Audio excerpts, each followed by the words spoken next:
2019ஆம் ஆண்டு பாலக்கோட் தாக்குதலின் போது சென்னையைச் சேர்ந்த விமானி அபிநந்தன் வர்தமான் பாகிஸ்தானுடைய F-16 ரக போர் விமானத்தை வானில் பறந்தபடியே சுட்டு வீழ்த்தினார். அப்போது அவர் இயக்கிக் கொண்டிருந்தது MiG-21 போர் விமானம். இந்த MiG-21 ரக போர் விமானங்களுக்கு விடை கொடுக்க முடிவு செய்திருக்கிறது இந்திய விமானப்படை. MiG விமானங்களுக்கு பதிலாக விமானப்படையில் இணைகிறது இந்தியாவிலேயே தயாரிக்கப்படக்கூடிய தேஜாஸ் MK-1A. இது ஒரு இந்திய தயாரிப்புங்கிறது ஒரு பெருமைக்குரிய ஒன்றுதான். தேஜாஸ் MK-1A விமானங்கள் மேம்பட்ட ஆக்டிவ் எலக்ட்ரானிக்கலி ஸ்கேண்ட் அரே ரேடாரோட உற்பத்தி செய்யப்படுகின்றன.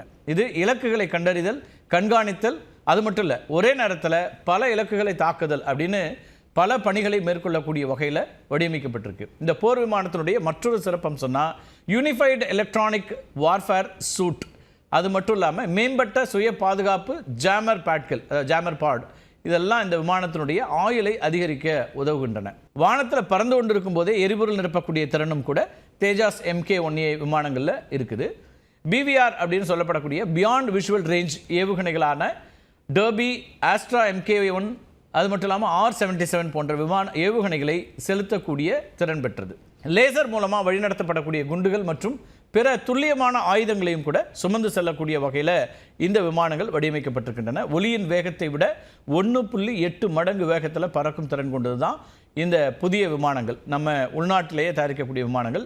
மேம்படுத்தப்பட்ட digital fly by wire system, சிறந்த கட்டுப்பாட்டு அமைப்பு, சிறந்த மேனுவரபிலிட்டி, அது மட்டும் இல்லாமல் நிலைத்தன்மை அப்படின்னு எல்லாவற்றையும் வழங்கக்கூடியதாக இது அமைந்திருக்குது. இந்த புதிய ரக விமானங்களில் கண்ணாடியாலான cockpit, multi function display, head up display, அது மட்டும் இல்லாமல் helmet mounted display and sight இதெல்லாம் இருக்கக்கூடியதாக இருக்குது. இந்த தேஜாஸ் MK-1A உலகின் மிக இலகுவான மற்றும் சூப்பர்சானிக் போர் விமானங்களில் ஒன்றாக கருதப்படுகிறது.